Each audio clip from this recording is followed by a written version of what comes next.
میں آئی کم ان سر؟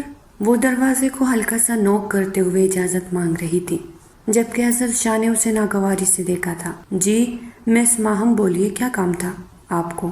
اس نے بغیر سلام جواب کے ڈائریکٹ اس کے آنے کی وجہ معلوم کی تھی۔ ابھی 2 مہینے پہلے ہی اس نے آفس جوائن کیا تھا۔ 1 مہینے میں اس نے 4 سے زیادہ چھٹیاں کر لی تھی۔ ویسے تو اظہر شاہ کو معلوم بھی نہیں ہوتا تھا کہ آفس میں کون کون کام کر رہا ہے، مگر زیادہ چھٹیوں کی وجہ سے اس لڑکی کی طرف متوجہ ہوا تھا۔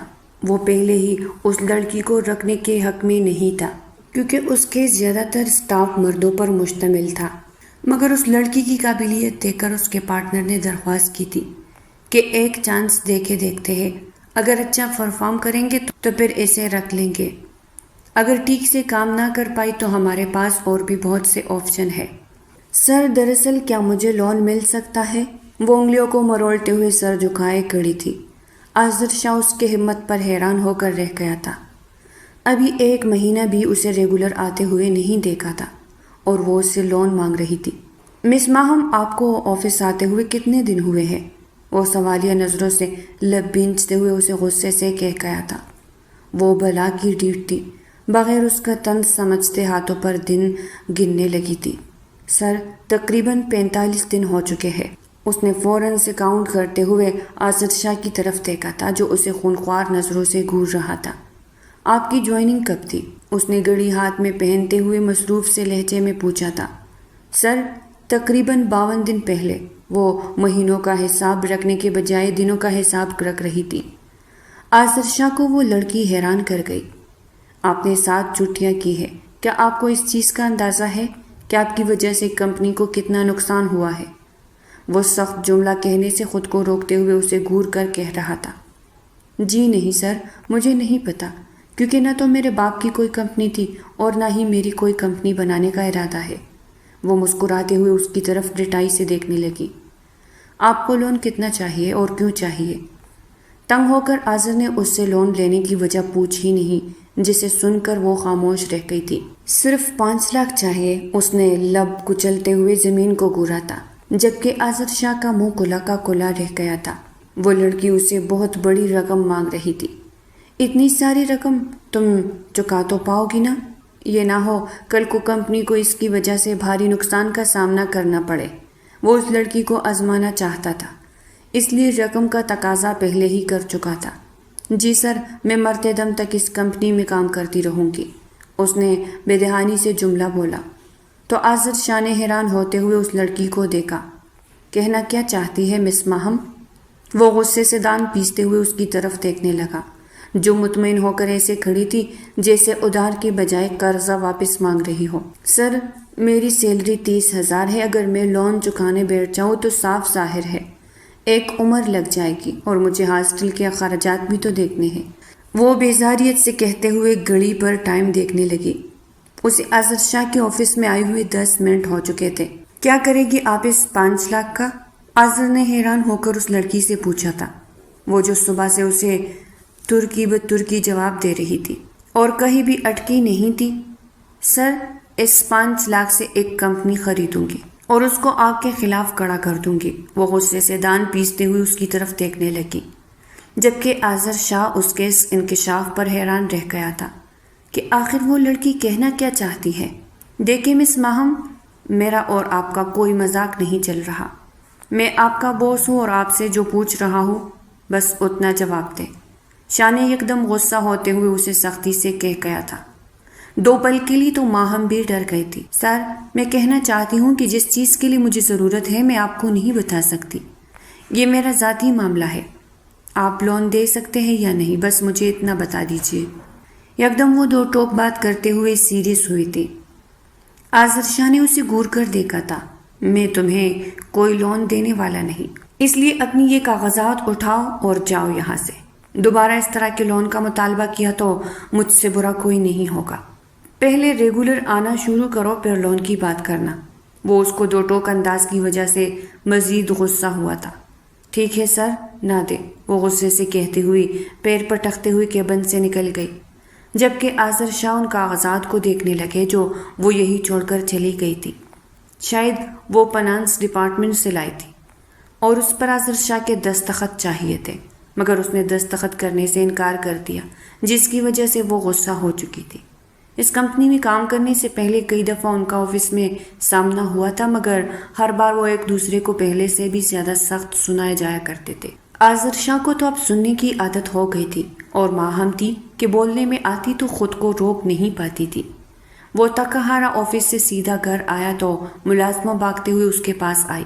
سر، جلدی چلے، آپ کی والدہ کی طبیعت خراب ہو رہی ہے۔ ملازمہ نے اسے اطلاع دیتے ہوئے فوراً اندر چلنے کو بولا۔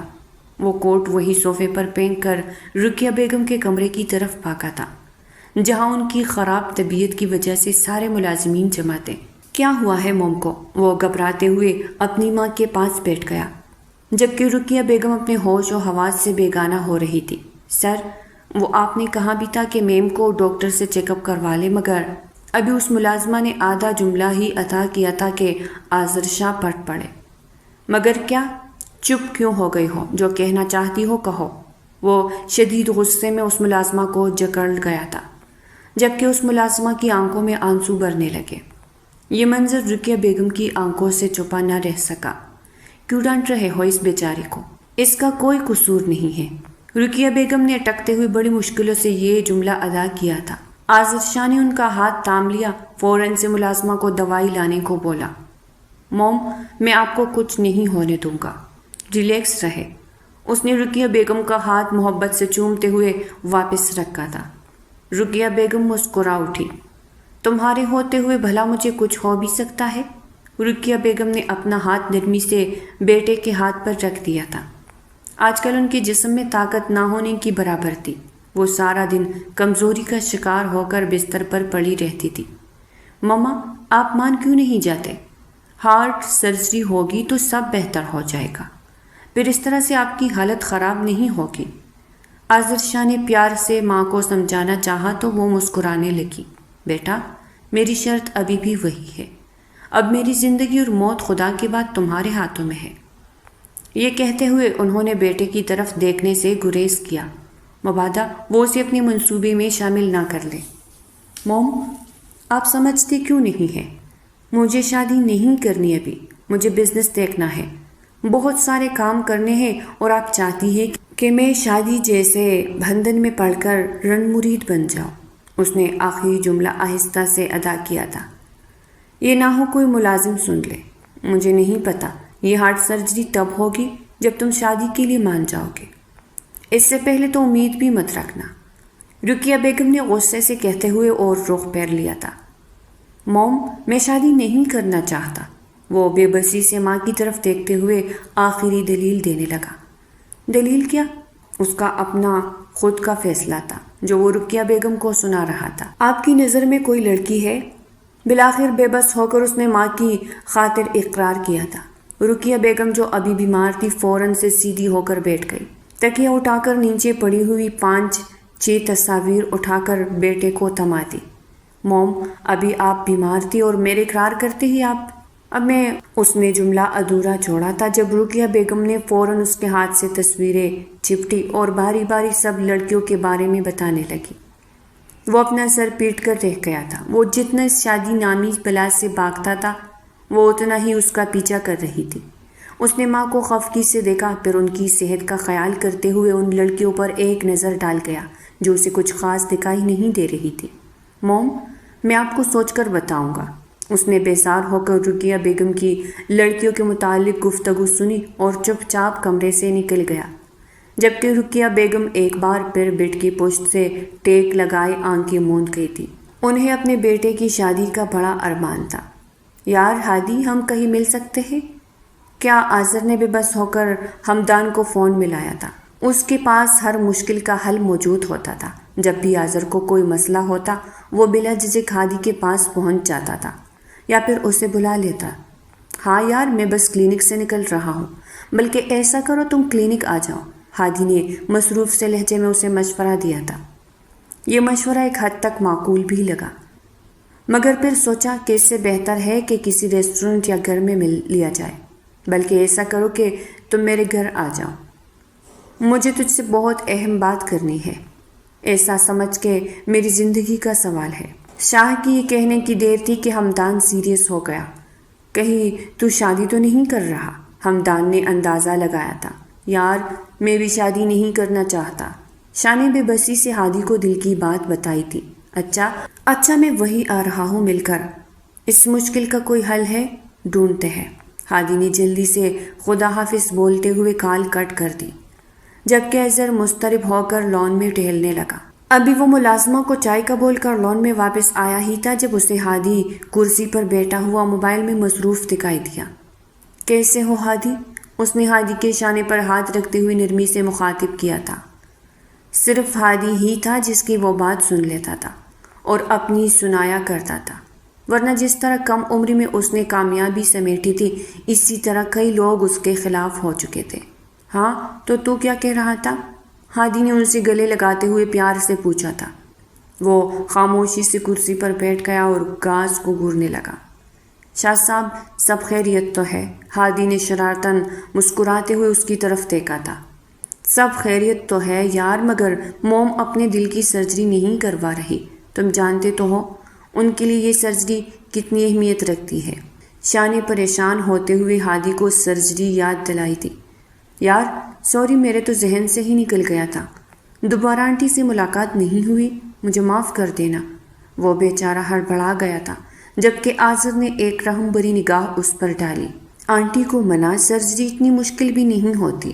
ہادی نے حوصلہ دیتے ہوئے آذر کو نیا مشورہ دیا تھا، جو اس سے بالکل بھی معقول نہیں لگا تھا، کیونکہ پچھلے ایک ہفتے سے وہ اپنی ماں کو سمجھا رہا تھا مگر وہ تھی تو سمجھنے کو تیار ہی نہیں تھی۔ اماں کی ایک ہی شرط ہے، ہادی نے موم کو اماں پکارتے ہوئے محبت سے کہا تھا۔ وہ چاہتی ہے کہ میں شادی کر لوں اور مجھے ابھی شادی نہیں کرنی، مجھے اپنے بہت سے خواب پورے کرنے ہیں۔ شاہ نے ہاتھ میں بندھی ہوئی گھڑی کی طرف نظریں جماتے ہوئے بہت پیار سے کہا تھا۔ کب تک یوں شادی سے بھاگتے رہو گے؟ میں نے بھی تو شادی کی ہے، آج یہ خوشحال زندگی گزار رہے ہیں۔ ہادی نے اسے موٹیویشن دیتے ہوئے اپنے اوپر نظر ثانی کرنے کو کہا تھا۔ تو آزاد ہے؟ یہ کہہ کر آذر نے حیران ہو کر اسے دیکھا تھا، جو نہ تو کسی پارٹی میں شامل ہوتا اور نہ ہی ٹرپ میں، سب دوستوں کے ساتھ کہیں جایا کرتا تھا۔ ہمیشہ اس کے پاس سے ایک بہانہ ہوتا تھا کہ میری بیوی مجھے جانے نہیں دے رہی۔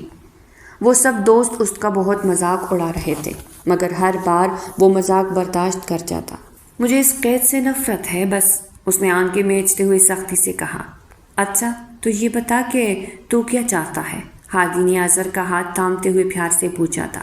یار میں فی الحال شادی نہیں کرنا چاہتا، میں اس جھنجٹ میں پڑنا ہی نہیں چاہتا، اظہر نے آنکھیں موندے سختی سے کہا تھا، جبکہ ہادی اسے دیکھ کر حیران رہ گیا۔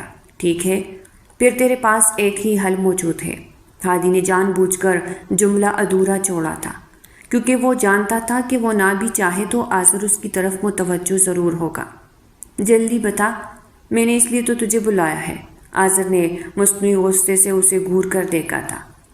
تو کنٹریکٹ میرج کر لے کسی لڑکی سے، بات کرو اگر وہ تب تک تیری بیوی بننے کو تیار ہو جائے۔ جب تک کہ آنٹی کا آپریشن نہیں ہو جاتا تو یہ ایک معقول فیصلہ ہوگا۔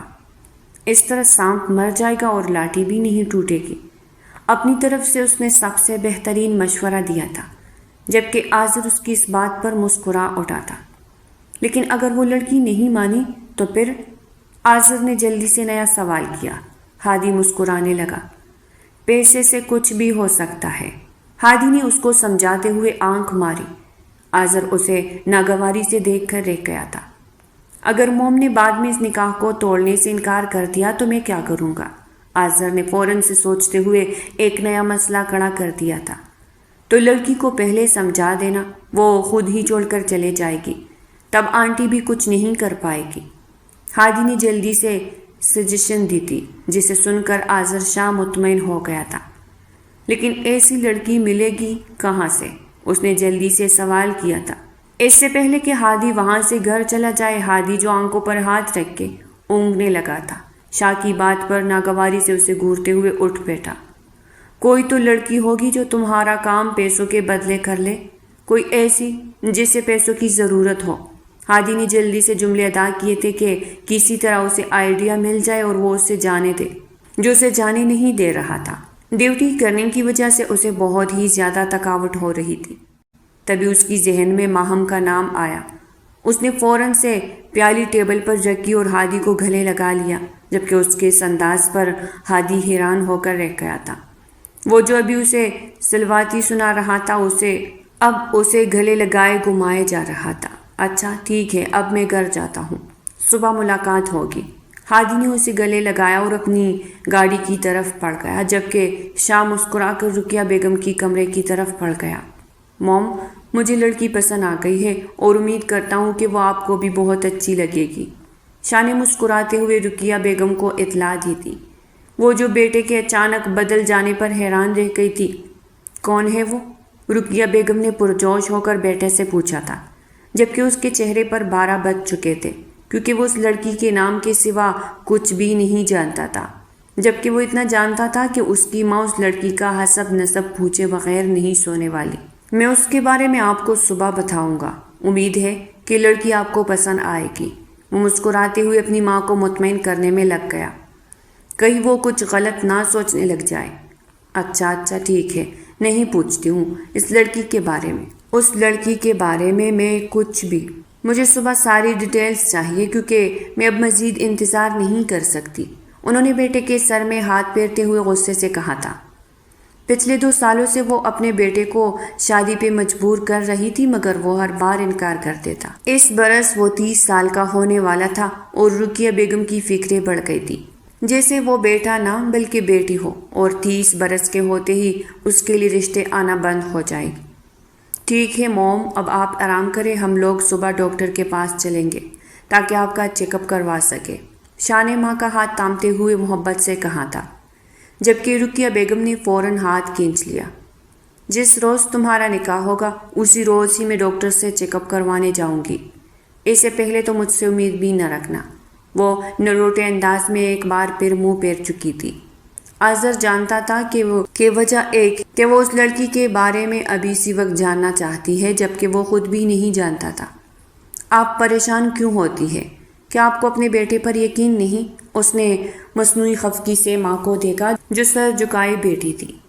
یقین کی بات نہیں ہے، مگر اگر تم مکر گئے تو مجھ سے برا کوئی نہیں ہوگا، کیونکہ رقیہ بیگم نے بیٹے کو آخری بار وارننگ دیتے ہوئے انگلی دکھائی تھی، جبکہ وہ مسکرا کر رہ گیا۔ صبح وہ جلدی بیدار ہوا تو پتہ چلا کہ ماہم نے ریزگنیشن لیٹر بھجوایا ہے۔ یہ دیکھ کر اس کا خون کھول اٹھا۔ بغیر ناشتہ کیے وہ آفس پہنچا تو پتہ چلا کہ اس لڑکی کی چھٹی ہے۔ اس کا بس نہیں چل رہا تھا کہ اس لڑکی کو پناہ کر دے۔ ماجد، مجھے اس کے بارے میں ہر چھوٹی بڑی ڈیٹیل چاہیے اور اس کی ذمہ داری میں تم پر چھوڑتا ہوں۔ امید کرتا ہوں کہ تم مجھے مایوس نہیں کرو گے۔ اظہر نے ماجد کو ایک نیا ٹاسک دیتے ہوئے فوراً اس پر عمل کرنے کو کہا اور خود کام کی طرف مصروف ہو گیا۔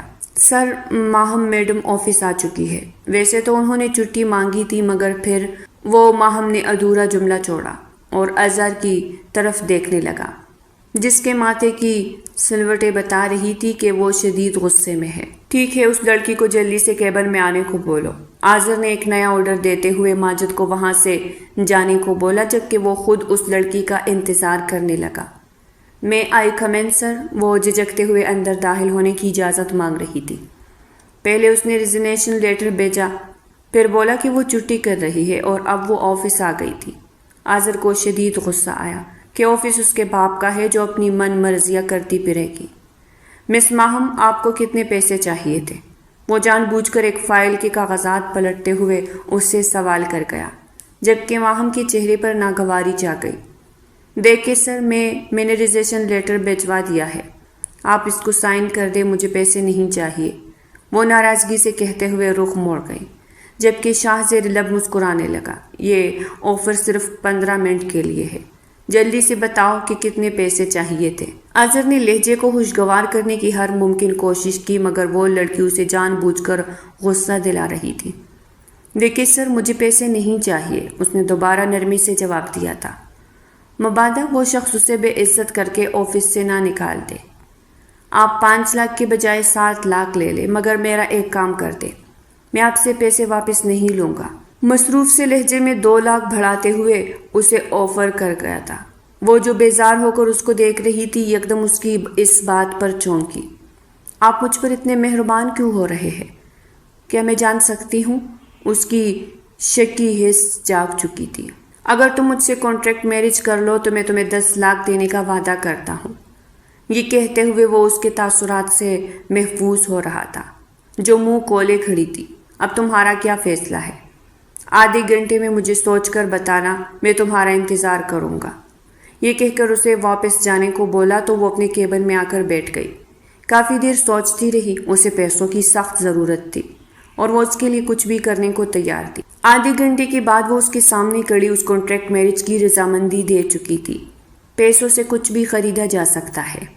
اگر تم راضی ہو تو ٹھیک ہے، پھر میرے ساتھ چلو، مجھے تمہیں کسی سے ملوانا ہے۔ وہ مصروفیت سے کہہ کر اٹھ کھڑا ہوا۔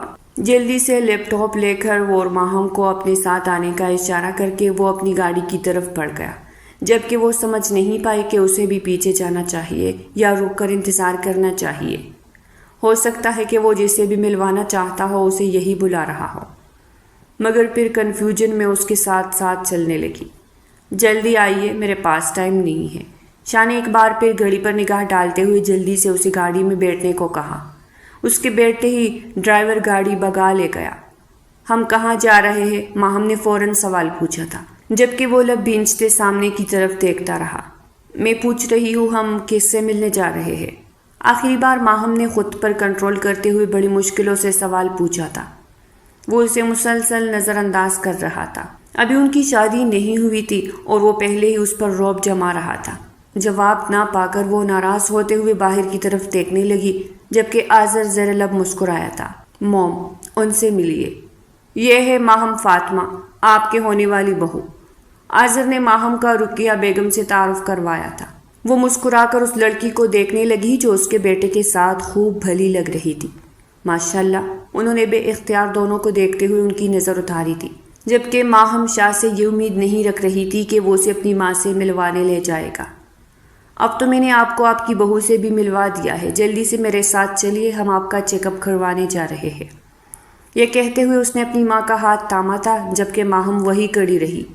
جیسے ہی وہ دونوں تھوڑا آگے گئے تو ماہم اپنی ہوش و حواس میں واپس آتے ہوئے شاہ کے ساتھ ساتھ چلنے لگی۔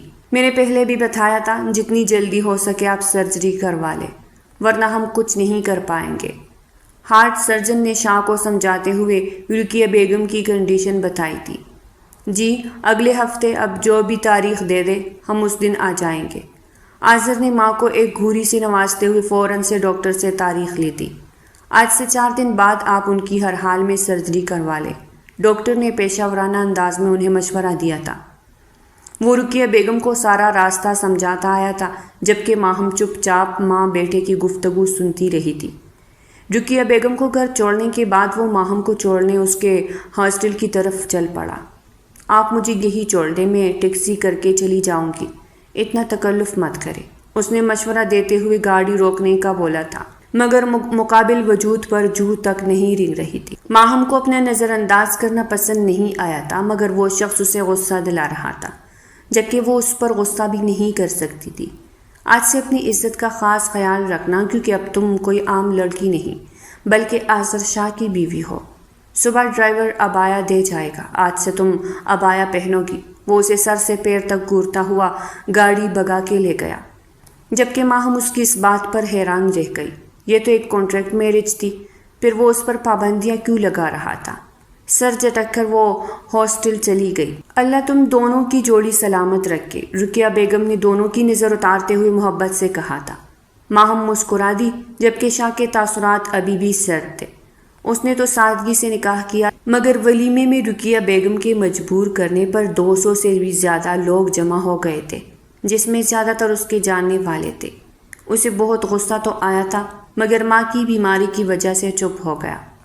یہ ہمارے خاندانی کنگن ہے، رقیہ بیگم نے اپنے کلائیوں میں سے کنگن نکالتے ہوئے زبردستی ماہم کے ہاتھ میں ڈال دیے تھے، جبکہ ماہم آذر شاہ کو مدد طلب نظروں سے دیکھتی رہی۔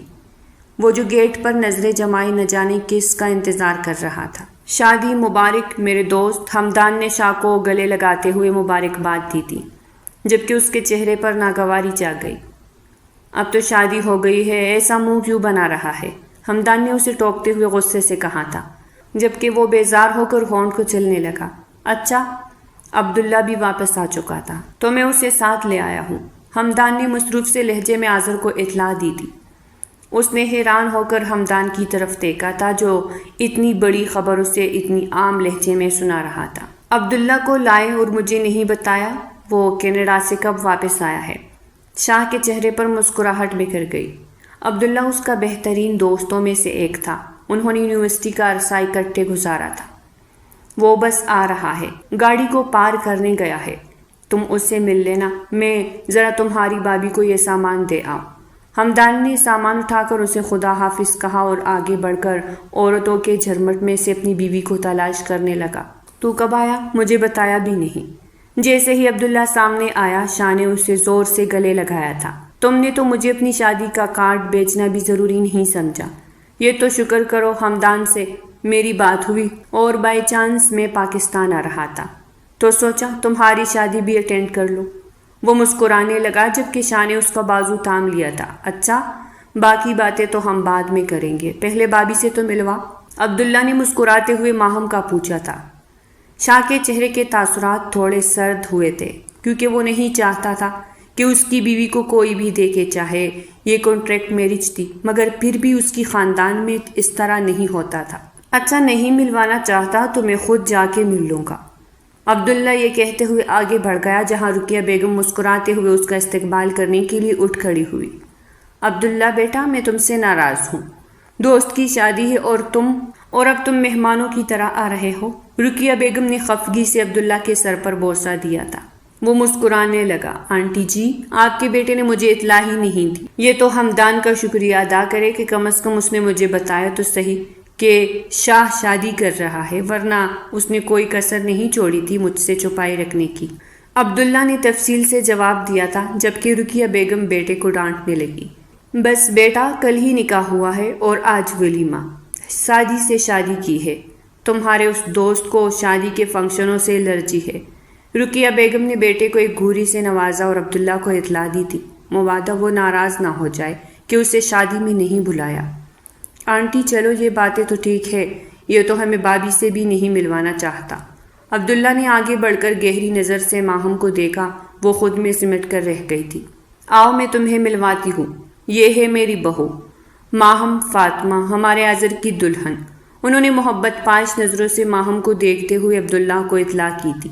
کل ان کا آپریشن تھا، آج وہ اتنی خوش تھی کہ انہیں اپنی تکلیف محسوس ہی نہیں ہو رہی تھی۔ کافی دیر وہ سٹیج پر کھڑے باتیں کرتی رہی جبکہ آذر ایک طرف ہو گیا تھا کیونکہ اسے شدید غصہ آ رہا تھا۔ ولیمے کی تقریب ختم ہوئی تو وہ لوگ گھر چلے گئے۔ موم کا دھیان رکھنا، میں اپنے دوستوں کے ساتھ فارم ہاؤس پر جا رہا ہوں اور مجھے دیر ہو جائے گی، اس لیے موم کو سنبھال لینا، کوئی مسئلہ ہو تو فوراً کال کرنا۔ آذر نے ماہم کو اطلاع دی تھی۔ ٹھیک ہے، میں سب سنبھالوں گی۔ ماہم نے اس بات میں سر ہلائے اور کپڑے چینج کرنے کے لیے واش روم کی طرف چلی گئی جبکہ آذر گھر سے نکل گیا۔ کپڑے بدلنے کے بعد وہ سیدھا اپنے ساس کے کمرے میں چلی آئی جس کا سر ملازمہ دبا رہی تھی۔ تم جاؤ، آنٹی کا سر میں دبا دیتی ہوں۔ ماہم ان کے پاس بیٹھتے ہوئے سر دبانے لگی۔ رقیہ بیگم حیران رہ گئی کہ وہ ولیمے کی رات یہاں کیا کر رہی ہے۔ بیٹا تم جاؤ، آرام کرو، ملازمہ سب سنبھال لے گی، پہلے بھی میری خدمت وہی بیچاری کرتی ہے۔ رقیہ بیگم نے ملازمہ کا ذکر کرتے ہوئے بہو کو سمجھایا تھا۔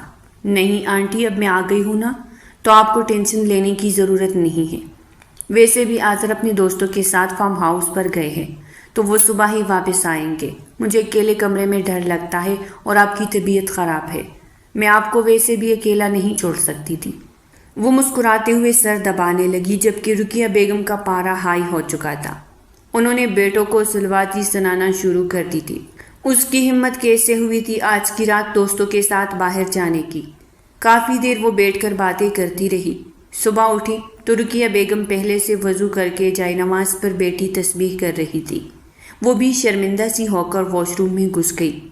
تھوڑی دیر بعد رقیہ بیگم کے ساتھ جائے نماز بچائے وہ نماز پڑھنے لگی تھی۔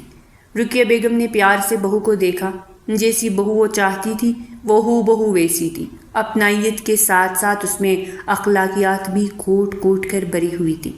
کوئی اور لڑکی ہوتی جو تھکاوٹ کا بہانہ بنا کر اپنے کمرے میں سو جاتی، جبکہ وہ اس کے پاس چلی آئی تھی۔ انہیں اپنی بہو پر بہت فخر محسوس ہو رہا تھا۔ آنٹی آپ آرام کریں، میں جلدی سے آپ کے لیے ناشتہ لے کر آتی ہوں، مجھے بتا دیں کہ آپ کیا کھائیں گے۔ وہ جلدی سے جائے نماز سمیٹتے ہوئے دوپٹہ کھولنے لگی جو اس نے حجاب کی صورت میں باندھا ہوا تھا۔ بیٹی تکلف کیوں کرتی ہو، تم آرام کرو، تکی ہوئی ہوگی، ملازمہ لا دے گی۔ ابھی وہ دونوں یہ باتیں کر رہی تھی جب ملازمہ ناشتہ لیے حاضر ہو گئی۔ بی بی جی میں نے آپ دونوں کا ناشتہ بنا دیا ہے، ملازمہ نے مسکراتے ہوئے دونوں کو اطلاع دی تھی۔ وہ پچھلے 15 سالوں سے اسی بنگلے میں کام کر رہی تھی۔ وہ رقیہ بیگم کے ساتھ کسی بیٹی کی طرح مخلص تھی۔ وہ دونوں مسکراتے ہوئے ناشتہ ٹیبل پر سجا کر بیٹھ گئی۔ ملازمہ بھی ان کے پاس بیٹھ چکی تھی۔ وہ تینوں خوش گپیوں میں مصروف ہو گئی۔ اب روز ہی یہی روٹین رہنے لگی تھی۔ آذر شاہ اور ماہم الگ الگ کمروں میں سوتے تھے۔ بیمار ہونے کی وجہ سے رقیہ بیگم دوسری منزل پر نہیں جاتی تھی، جس کی وجہ سے انہیں کبھی معلوم ہی نہیں ہوا کہ ان کی بہو بیٹا الگ الگ کمروں میں سوتے ہیں۔ آنٹی سب کچھ ٹھیک ہو جائے گا، آپ نے ہمت نہیں ہارنی۔ پچھلے 1 ہفتے سے وہ اس کی ہمت بندھا رہی تھی۔ آج رقیہ بیگم کا آپریشن تھا۔ کچھ کمپلیکیشنز کی وجہ سے آپریشن آگے ہو گیا تھا۔ آذر کہاں ہے؟ انہوں نے خود کو سنبھالتے ہوئے بڑی مشکلوں سے الفاظ ادا کیے تھے۔ آنٹی وہ بس آدھے گھنٹے میں پہنچنے والے ہیں، آپ پریشان مت ہو، میں ہوں آپ کے ساتھ۔ ماہم نے پیار سے رقیہ بیگم کا ہاتھ اپنے ہاتھوں میں لیا تھا اور انہیں تسلی دینے کی کوشش کی۔ وہ مسکراتے ہوئے بہو کی طرف دیکھنے لگی۔ جب سے ان کی بہو آئی تھی ان کا بیٹا بالکل ہی بے فکر ہو گیا تھا۔ سارا دن وہ جائے نماز پر بیٹھی دعائیں مانگتی رہی۔ 1 ہفتے میں وہ عورت اسے اتنی عزیز ہو گئی تھی کہ آج وہ اس کے لیے جائے نماز پر بیٹھی رو رہی تھی۔ اس کی ماں کی جانے کے بعد وہ ہمیشہ اس کے لمس کو ترستی رہی تھی۔ رقیہ بیگم سے ملنے کے بعد اسے لگا کہ خدا نے اس کی ماں اسے واپس کر دی ہے۔ وہ دل سے ان کی قدر کرتی تھی۔ شاہ ابھی تک نہیں آئے تھے۔ وہ خاصی پریشان ہو رہی تھی۔ سارا دن دعائیں مانگنے کے بعد جب وہ آپریشن تیڑ کے باہر آئی تو ڈاکٹر نے اسے خوشخبری سنائی۔ وہ بغیر کسی کا انتظار کے جلدی سے رقیہ بیگم کے پاس پہنچ گئی۔ وہ ابھی تک ہوش میں نہیں آئی تھی۔ اس نے جلدی سے آذر شاہ کو میسج کیا مگر اس نے کوئی جواب نہیں دیا۔ وہ پریشانی سے ٹہلتی رہی کہ اگر رقیہ بیگم کو ہوش آ گیا اور انہوں نے آذر شاہ کے بارے میں پوچھا تو وہ کیا جواب دے گی۔ ساری رات وہ اسپتال میں رہی۔ صبح رقیہ بیگم کو ہوش آیا اور ڈاکٹر نے چٹھی دی تو وہ ان کو لے کر گھر آ گئی۔ تب پتہ چلا کہ آذر شاہ گھر پر ہی موجود نہیں ہے۔ اسے بڑی حیرانی ہوئی کہ آخر وہ کہاں گئے ہیں۔ ان کو اپنی ماں کی صحت کا بھی کوئی خیال نہیں۔ اسے اس پر بہت غصہ آ رہا تھا۔ کہاں تھے آپ؟ جیسے ہی شاہ گھر میں داخل ہوا ماہم نے غصے سے اسے سوال کیا تھا۔ اس نے ناگواری سے ماہم کی طرف دیکھا۔ پہلی بات میں تمہیں جواب دہ نہیں ہوں، لیکن تم نے میری ماں کا بہت خیال رکھا ہے، اس لیے تمہیں بتا رہا ہوں کہ فیکٹری میں آگ لگ گئی تھی جس کی وجہ سے سارا وقت میں وہی رہا۔ پھر کسی کی نظر کمپنی کے ڈیٹا پر تھی، اسے ریکور کرنے میں ساری رات گزر گئی۔ 24 گھنٹے آفس گزار کر آ رہا ہوں، تکا ہوا ہوں۔ چائے بنا کر لا کر دو اور سر درد کی گولیاں بھی لانا، بلکہ ایسا کرو کھانا ہی تیار کروا دو۔ وہ حکم چلاتا ہوا کمرے میں چلا گیا، جبکہ ماہم کو افسوس نے آ گھیرا تھا۔ اسے اس طرح بات نہیں کرنی چاہیے تھی۔ اس کے کمرے میں ملازمہ کے ہاتھوں کھانا اور گولیاں بھجوانے کے بعد وہ رقیہ بیگم کے پاس چلی آئی اور انہیں اطلاع دی۔ انہیں بہت افسوس ہوا مگر ان کی طبیعت خراب ہونے لگی تھی، اس لیے ماہم نے آدھی بات چھپا لی۔ یوں ہی 1 ہفتہ گزر گیا۔ رقیہ بیگم کی طبیعت پہلے سے سنبھل چکی تھی۔ اب وہ تھوڑا بہت واک بھی کیا کرتی تھی۔ اکثر انہیں پارک ماہم لے کر جایا کرتی تھی۔ ان دونوں میں دوستی کا رشتہ استوار ہونے لگا تھا۔ کہیں اس کو گھمانے لے جاؤ، میں تو کہتی ہوں تم دونوں فارم ہاؤس پر کچھ عرصہ گزارا۔ کب سے تم کام میں بزی ہو اور میری بہو کو اگنور کر رہے ہو۔ رقیہ بیگم نے ناشتے کی ٹیبل پر نیا حکم نامہ جاری کیا تھا۔ شاہ نے بغیر کچھ کہے اس بات میں سر ہلا دیا، جبکہ ماہم حیران رہ گئی تھی کہ وہ اتنا اچھا کب سے بنا تھا۔ ویسے تو ہر وقت منہ میں مرچیں جواتا رہتا تھا اور اب اتنی سعادت مندی سے کہہ رہا تھا کہ ہاں لے جاؤں گا۔ تم سامان پیک کر کے رکھنا، ہم شام میں فارم ہاؤس جا رہے ہیں اور اس بار موم بھی ہمارے ساتھ جائے گی۔ تھوڑی فضا بدلے گی تو ان کی بھی صحت پر اچھا اثر پڑے گا۔ یہ کہہ کر شاہ وہاں سے چلا گیا اور اس نے اس کا جواب بھی نہیں سنا۔ ماہم کو بہت برا لگا۔ وہ چپ چاپ کمرے میں آ کر پیکنگ کرنے لگی۔ انہیں وہاں 1 ہفتے کے لیے رکنا تھا۔ شام کو وہ لوگ فارم ہاؤس کے لیے نکل گئے جہاں قدرتی زندگی کی ایک جھلک دکھائی دیتی تھی۔ وہ لوگ شام کے وقت پہنچے تھے، اس لیے خاص تھکے ہوئے تھے۔ ملازم کو انہوں نے پہلے یہی اطلاع کر دی تھی جس نے سارے انتظامات کر رکھے تھے۔ کیسا لگا میرا سرپرائز؟ ابھی وہ لوگ فارم ہاؤس میں داخل ہوئے تھے جب عبداللہ کی گاڑی بھی فارم ہاؤس میں داخل ہوئی۔ شاہ نے مسکرا کر عبداللہ کی طرف دیکھا تھا جبکہ ماہم کے چہرے پر ناگواری چھا گئی۔ وہ شخص اسے خاصا عجیب لگتا تھا۔ آپ دونوں اندر جائے، ہم دوست باہر بیٹھیں گے۔ ڈنر کرنے کے بعد وہ دونوں لان میں چلے گئے جبکہ ماہم رقیہ بیگم کے کمرے میں چلی آئی۔ وہ سو چکی تھی اور ملازمہ کم اور ان کی بیٹی زیادہ تھی، وہ ان کے ساتھ بستر پر سو رہی تھی۔ کمرے میں اور کہیں جگہ نہیں تھی، اسے یہاں ڈر لگ رہا تھا۔ چپ چاپ وہ آذر کے کمرے میں چلی آئی اور آرام سے بٹ پر سو گئی۔ رات کا نہ جانے کون سا پہر تھا جب اسے اپنے پہلو میں شاہ کی موجودگی کا احساس ہوا۔ یہ کیا کر رہے ہیں آپ؟ وہ غصے میں چلائی۔ مجھے میرا حق چاہیے، وہ اس کے کان میں سرگوشی کرتے ہوئے خمار میں بولا۔ صبح وہ اٹھی تو آنکھیں لال ہو رہی تھی، سر چکرا رہا تھا اور شاہ آفس کے کسی کام سے واپس جا چکا تھا جبکہ وہ رقیہ بیگم کے کمرے میں چلی آئی۔ نہ جانے فیکٹری میں کیا مسئلہ ہو گیا تھا کہ 3-4 دن آذر کو وہیں رکنا پڑا۔ وہ لوگ فارم ہاؤس پر عبداللہ کے ساتھ تھے۔ عبداللہ ماہم سے فری ہونے کی کوشش کرتا تو اس نے کمرے سے نکلنا ہی بند کر دیا تھا۔ البتہ رقیہ بیگم نے اس کے ساتھ کافی وقت گزارا تھا۔ بور ہو کر وہ لوگ چوتھے دن ہی گھر واپس آ گئے۔ شاہ، تم کہاں ہو؟ جلدی سے میرے بھیجے ہوئے پتے پر پہنچ جاؤ۔ یہ میسج پڑھتے ہی آذر شاہ نے حیران ہو کر اس ہوٹل کا پتہ دیکھا تھا جو عبداللہ نے بھیجا تھا۔ وہ 5 منٹ میں اس ہوٹل میں موجود تھا۔ ابھی وہ وہاں بیٹا عبداللہ کا انتظار کر رہا تھا جب اسے ہوٹل کے کمرے میں سے ماہم کسی آدمی کے ساتھ نکلتے ہوئے دکھائی دی۔ وہ مسکرا رہی تھی۔ وہ حیران رہ گیا۔ اس نے جلدی سے ماہم کو کال ملائی۔ وہ اس کے سامنے بیٹھا تھا مگر ماہم نے اس کو دیکھا نہیں اور جھوٹ بول دیا کہ وہ گھر میں ہے۔ تب اس میں شک کا کیڑا پیدا ہو گیا۔ اس کا دماغ گھوم گیا۔ ماہم تو وہاں اس لڑکے کے ساتھ چلی گئی۔ وہ وہی بیٹا خود کو پرسکون کر رہا تھا۔ ویٹر آیا اور کہنے لگا، صاحب آپ ٹھیک تو ہے؟ ہاں میں ٹھیک ہوں، بس ایک پانی کا گلاس پلا دو۔ جیسے ہی ویٹر نے پانی دیا وہ کہنے لگا، صاحب آپ ماہم بی بی کو دیکھ رہے تھے؟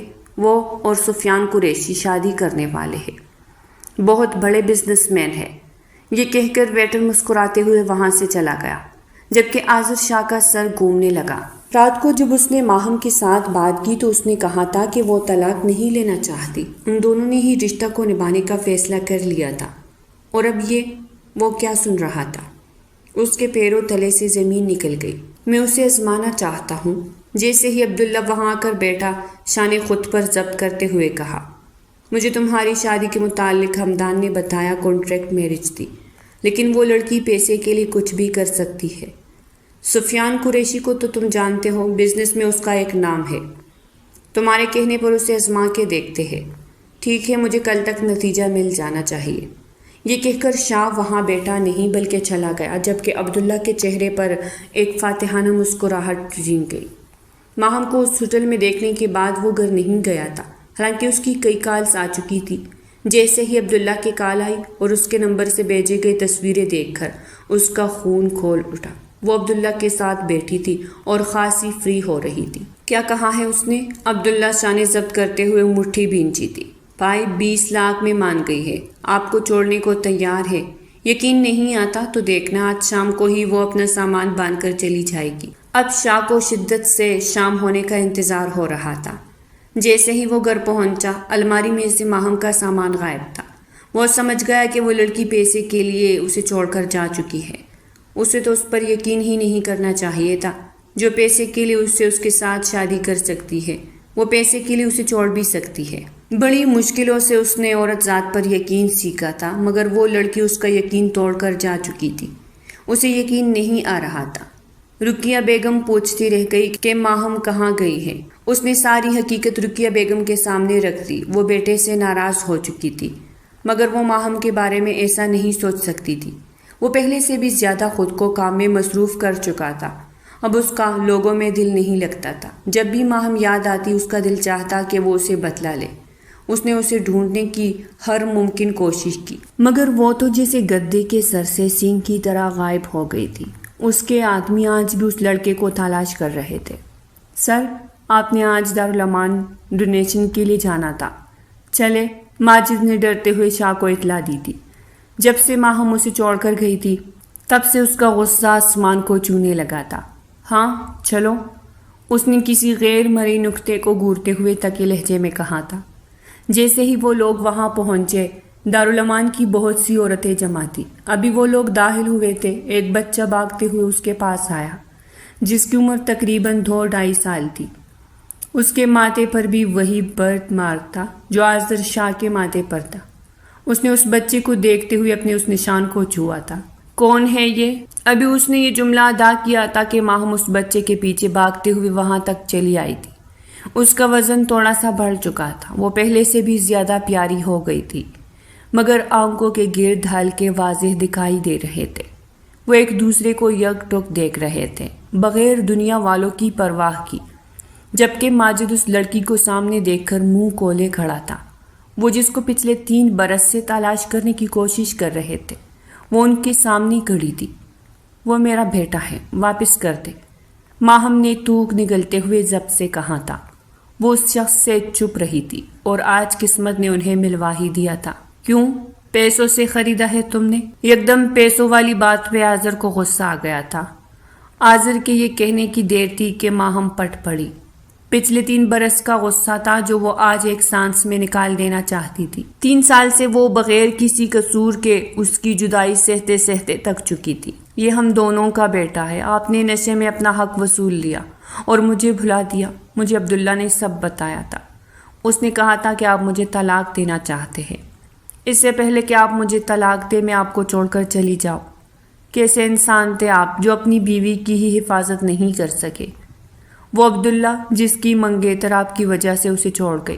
اس نے فارم ہاؤس پر نہاتے ہوئے میری ویڈیو نکال لی اور اس نے مجھے بلیک میل کرتے ہوئے آپ کو چھوڑنے کو بولا۔ آپ کی عزت کی خاطر میں آپ کو چھوڑ کے گئی تھی، نہ کہ پیسے کی خاطر۔ میں نے اس سے کوئی پیسے نہیں لیے۔ یہ سن کر شاہ کو اپنا سر چکراتا ہوا محسوس ہوا۔ ماہم روتے ہوئے بیٹے کو اٹھا کر وہاں سے جانے لگی تھی جب آذر نے اس کا ہاتھ تھام لیا۔ میں تم سے محبت کرنے لگا تھا، تمہیں طلاق دینے کے بارے میں تو کبھی سوچ بھی نہیں سکتا تھا، مگر پھر تم مجھے چھوڑ کر چلی گئی۔ میں نے تو تمہیں آزمانے کے لیے یہ سب کیا تھا۔ وہ لڑکا کون تھا جس کے ساتھ تم ہوٹل میں موجود تھے؟ پہلی محبت جسے محبت کرتے ہیں اسے آزماتے نہیں۔ دوسرا وہ لڑکا میرا بہنوئی تھا، میری بہن بہت عرصے بعد پاکستان آئی تھی۔ ایک دن کے لیے وہ یہاں رک گئے تھے، اس کے بعد انہوں نے واپس جانا تھا۔ میں بس ان سے ملنے آئی تھی، مجھے لگا آپ پوچھا ہوں گے اس لیے میں نے آپ کو بتایا نہیں، مگر آپ ایک شخص کے کہنے پر مجھے طلاق دینے والے تھے۔ وہ رونے لگی۔ یہ سب عبداللہ کا کیا دھرا ہے، اس نے ہی ہمارے درمیان غلط فہمیاں پیدا کی ہے۔ مجھے معاف کر دو، میں تمہارے جانے کے بعد بھی تمہیں نہیں بھلا سکا۔ میں تم سے محبت کرتا ہوں، اس لیے تو میں نے تمہیں ڈھونڈنے کی ہر جگہ کوشش کی، مگر تم مجھے کہیں نہیں ملی، اور دیکھو آج قسمت نے ہمیں ایسے ہی ملوا دیا۔ شاہ کی پلکیں بھیگ رہی تھی۔ 3 سال کا انتظار ختم ہوا تھا۔ ماہم روتے ہوئے اسے لپٹ گئی۔ میں آپ سے بہت محبت کرتی تھی، تب سے جب ہم یونیورسٹی میں اکٹھے پڑھا کرتے تھے، مگر کبھی اظہار نہیں کر پائی۔ جب آپ نے شادی کا بولا تو میں فوراً مان گئی۔ میں حاملہ تھی جب عبداللہ نے مجھے بلیک میل کر کے آپ سے دور بھیج دیا، تب میں یہی رہنے لگی۔ اس نے مجھے دھمکایا تھا کہ اگر آپ کو اس متعلق پتہ چلا تو آپ میرا بیٹا مجھ سے چھین لے، اس لیے میں کبھی بھی آپ کو سچ سے آگاہ نہیں کر پائی، مگر میں نہیں جانتی تھی کہ ہمارے درمیان غلط فہمی پیدا کی گئی ہے۔ مجھے معاف کر دیجئے۔ وہ روتے ہوئے اپنی غلطی کی معافی مانگنے لگی، جبکہ شاہ نے اس کے سر پر بوسہ دیا تھا۔ ماجد کی آنکھیں بھیگ رہی تھی۔ اس نے اپنے باس کو ایک لڑکی کے لیے تڑپتے ہوئے دیکھا تھا جو اس کی بیوی تھی۔ وہ اسے نفرت کرتی تھی، مگر کہیں نہ کہیں ان کے دل میں محبت چھپی ہوئی تھی۔ وہ دونوں خوش تھے۔ آذر بیٹے کو گود میں اٹھائے مسکرا رہا تھا جس نے ہو بہو اپنے باپ کے نقوش چرائے تھے۔ تو پیارے ریڈرز، یہ تھی آج کی ناول۔ اگر آپ کو پسند آئی ہو تو لائک کریں اور چینل کو سبسکرائب کریں۔ پھر ملتے ہیں ایک نئی ناول کے ساتھ، تب تک کے لیے ہمیں اجازت دیجیے گا۔ اللہ نگہبان۔